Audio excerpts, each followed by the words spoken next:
Hey guys, how you doing? It's John Paul Gates, aka John the Film Actor, and funny enough, I've decided to do a review of all the films that I've been in, which is 81 movies, 9 short films, and 5 TV series.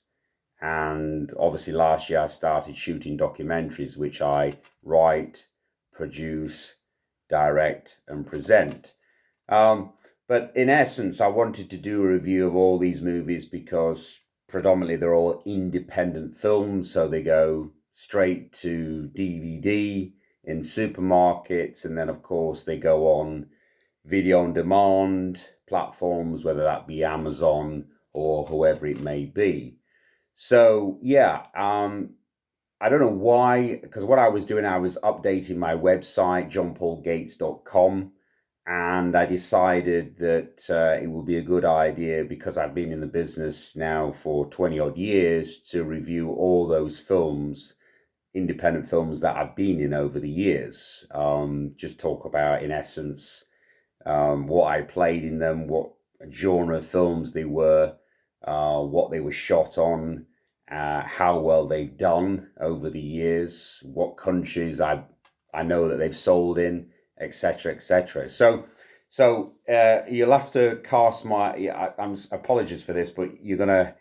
I'm gonna have to cast my mind back because I started in the business quite a long time ago, and the first film that I shot was this, which is called Cold Fish, and it's a psychological thriller. And it was my first film, and I was lucky and fortunate to. That's the back cover, by the way. I'll talk about the DVD mechanics and why it was the color, why it was chosen, etc. later. But just talk about the film itself. So it was shot in 1999 in London, in the United Kingdom, and I play the character of Alex, the lead. He's a wannabe TV reporter, and he's not getting really anywhere in his life. He's got a girlfriend that supports him, but of course he's very naive and wants to, I suppose, in Disraeli's famous quote, get to the top of the greasy pole. Anyway, so he works for this news station and he's a cameraman and he gets really the dead end jobs. And then he meets by chance these video artists, individuals who are well renowned for depicting images of violence, mutilation, you name it, and then they screen it in their exhibitions. So they do these art video exhibitions. So he meets, they're a couple, he meets one of them, and of course she kind of thinks that he's slightly sexy, so they start having a little relationship. Now he thinks he's getting an interview, but actually they are using him for their own, in fact, their next video experiment. So in essence, what they're trying to do, they're trying to put him under pressure, different situations, and that will be part of their next experiment. And of course, once he realizes he's part of that experiment, he does what any young man, naive man, does at the time, and he goes berserk, and it leads to an interesting climax. So yeah, so as I say, I play Alex Watson, the lead in that. In terms of the other actors involved, we had some very good actors playing the Henleys. In fact, the guy who played John Henley was in Black Beauty, and he was in White Hunter Black Heart, directed by Clint Eastwood, no less. And in terms of other actors, the guy who played the Henley's agent was Christopher Biggins from Porridge and various other TV series over the in the past. Yeah, I mean, as I say, it was shot in London. It was shot on Super 16. So my first film back in 1999, obviously the age of video technology and shooting on HD, that the advent of digital technology wasn't really around at that point. So people were still shooting on film, whether that be 35 millimeter or Super 16 or 16 mil. And this film was shot on 16 millimeter. And when you see the film, you can check it out, by the way. It's still available on Amazon, both the UK and the United States markets. And I think it's in Japan as well. So yeah. So anyway, it was shot on Super 16, and we had, as I say, we had various locations around London, and indeed the Henleys Mansion, where Alex eventually gets that opportunity to interview the Henleys, was I think in a little village in Oxfordshire, well, near Oxford, called Bentley, and we were up there for a couple of weeks. The whole shoot was supposed to last for 6 weeks. But unfortunately, because we ran into problems, we had a big crew for a limited budget. The shoot actually had to be extended another 3 weeks. So it was 9 weeks in total. And these were all night shoots because the film pretty much took place a lot at night. And also, I think in terms of locations, that was the only time where we could get the locations for next to nothing. In terms of the crew, it was directed by renowned photographer David Fairman, and a cinematographer by the name of Roger Eaton, who ended up shooting a documentary about John Lennon that's won quite a lot of festival awards around the world. So yeah, I mean the mix between cast and crew, in my opinion, it mixed very, very well to create a commercially successful project. So yeah, so as I say, shot on Super 16, shot in locations all around London. We had various distributors interested at the time to potentially go to a cinematic release, independent distributors. We had a company called Downtown that was run by, it was a independent distributor. They were interested in it, and indeed David Wilkinson at Guerrilla Films, I believe, was interested for a time. Like with anything, the problem is that, with independent films, the distributors have to put up the money, and they have to make sure, in essence, that it's going to be a surefire hit before they release it. So we never really got a theatrical. Well, I should say, I'll rephrase this. We never got a independent distributor to release it. So we decided to, what Americans will know a lot, is we released it ourselves. So we managed to talk up an independent cinema in the East End of London by the name of Genesis, and we ran several weeks screening at that particular cinema in Whitechapel, which went down pretty well.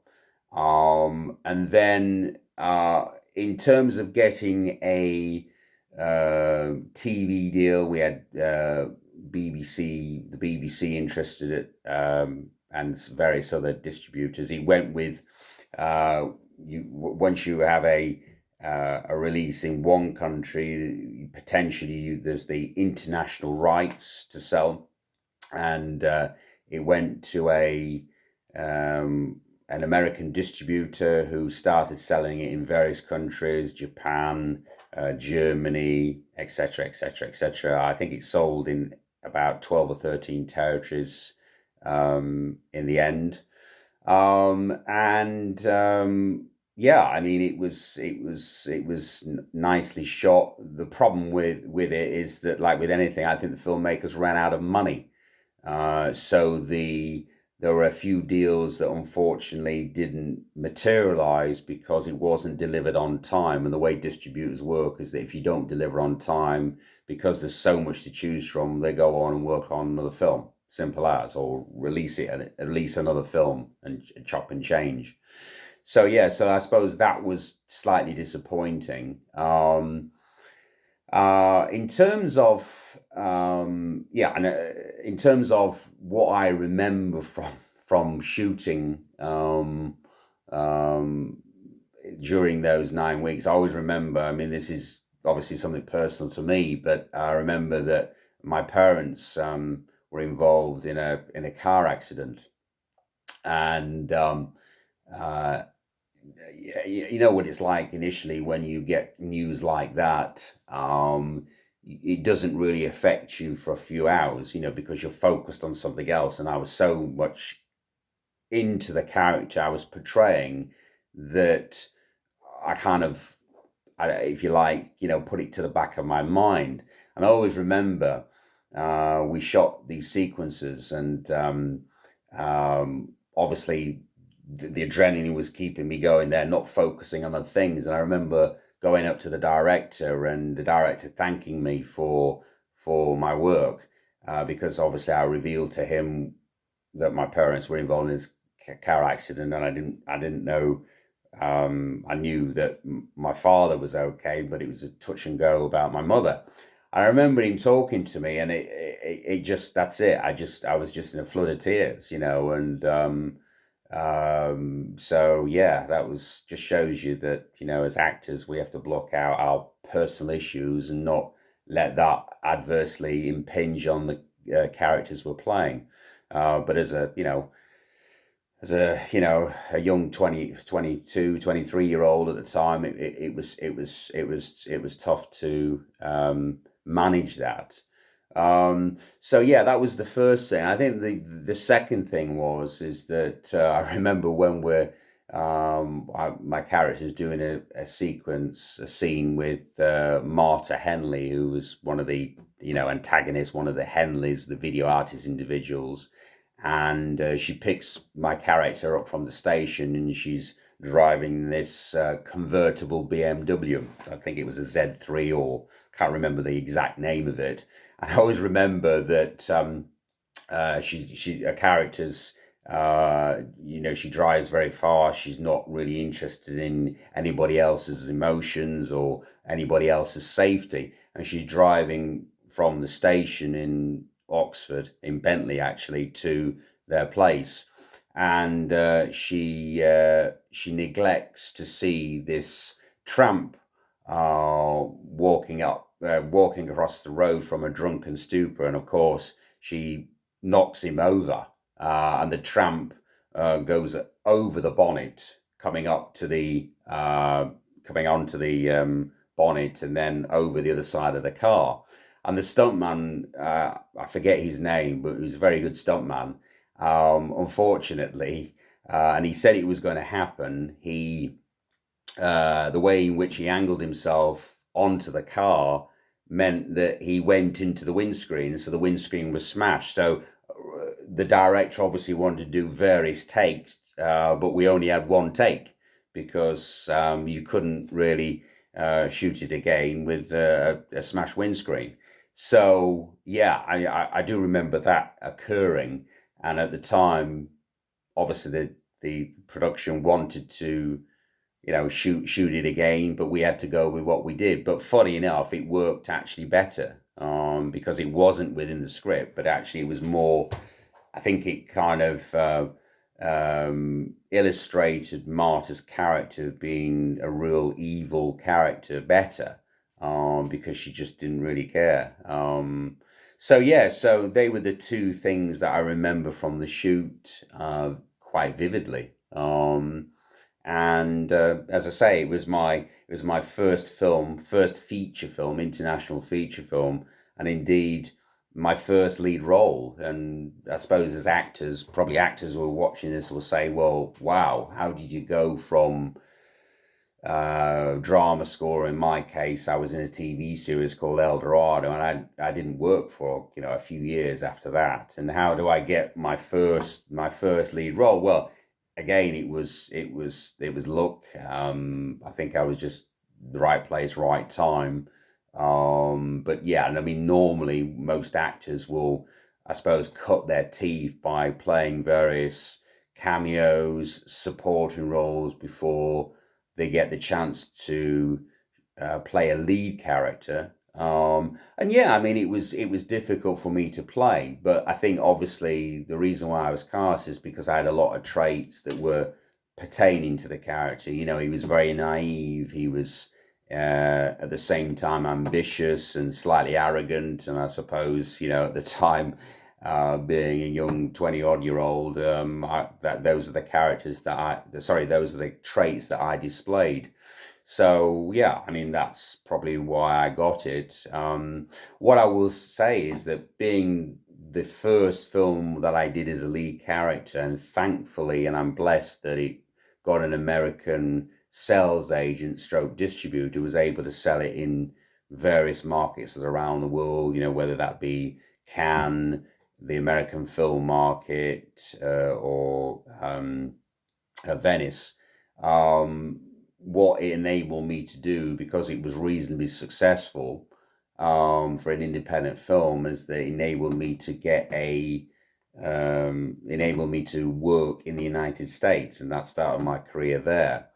So I was very lucky from that perspective. Yeah. So, and as I say, Cold Fish. This is the back cover. Now, just talking about the choice of the white background for this. So you don't often see a white background DVD. And I remember the DVD distributor at the time told the production that that's the whole point. You need to uh, be easily identifiable, or indeed distinguish with yourself from the competition. So, for example, if this is in a DV store like HMV, or in a supermarket like Tesco's or Sainsbury's, let's face it, you don't often see white background DVDs now, do you? So their point is that it's eye catching. There's no stars, in essence. So it's not as though people are going to go up and look and say, right, okay, Tom Cruise is there. I wish I did look like Tom Cruise, and I wish I did have his career, but that's another issue. So yeah, I mean, for an independent film, you're relying on the key art, as it were, in terms of whether somebody will buy it and watch it. So yeah, so that's what they went for. Obviously, I don't know if you can see there, the image is of me straddling Marta Henley. So I suppose the old adage, sex sells, and I suppose that's the reason why they chose that particular still on the front cover. If we turn to the back cover, again, you've got various action sequences. This still here is John Henley, myself fighting John Henley on a bridge in Kent, and I think there's a still of him using some sort of karate move, and at this present moment in time, he's got his finger up my nose. And yeah, I mean, as I say, it's interesting. You probably won't be able to see this, but this red box here, I'll read it to you. It says, "Warning: a pack of seasoned buyers and distributors had to walked out of a screening at the Cannes Film Festival because saying because they were frightened, and etc etc, and that was actually printed by the Times at the time. So yeah, I remember actually going out to the Cannes Film Festival, I think in 2000 or 2001, and the producers had a boat, and they had a party on the boat because the film was screening in the market by the distributors. So obviously, at that particular other screenings, the buyers would go around and then bid for whichever territory they were representing for certain rights, whether that be theatrical rights, the cinema rights, the cinematic rights, the TV rights, the DVD rights, because remember, digital distribution wasn't really around then. So as I say, that's what it is, guys. My first film, Cold Fish, a psychological thriller shot on Super 16 in London. And instead of being 6 weeks, unfortunately, it overran to 9 weeks. It was all night shoots.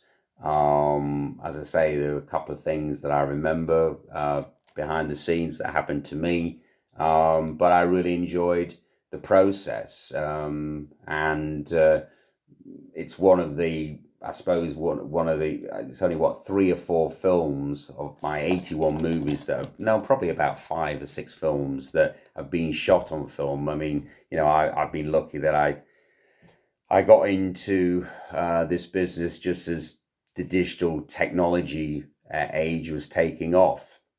And so I kind of like cherish that process. But I mean, what I don't cherish is some of the certain things that you do as an actor.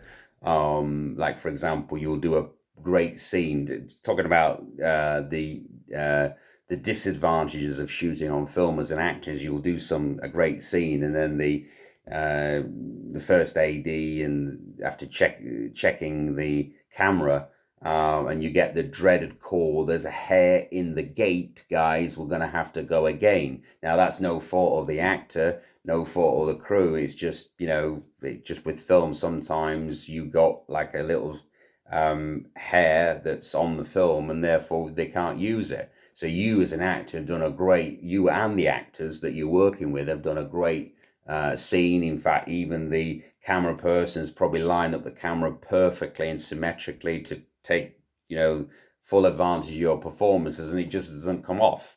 So you have to go again. So that's one disadvantage with film, whereas on video, pretty much, you shoot until you drop, and you don't have those issues, So yeah, that's the, I suppose, the disadvantage of film. But the advantages are that, obviously it just looks a lot better. Although with technology now and the latest cameras coming out, I mean, they're almost as good as the film cameras, the old Cine Alta cameras, etc., etc. Anyway, as I say, I'll talk about the advantages and disadvantages of shooting on film compared to video in other podcasts. But as I say, thanks for listening, guys. If you'd like to subscribe, you know what to do. Hit that button on the right hand side as you're seeing me, and if you'd like to hit that bell, and any comments, feel free to leave them, and I'll do my best to answer them. All right, thanks very much, guys. Bye for now.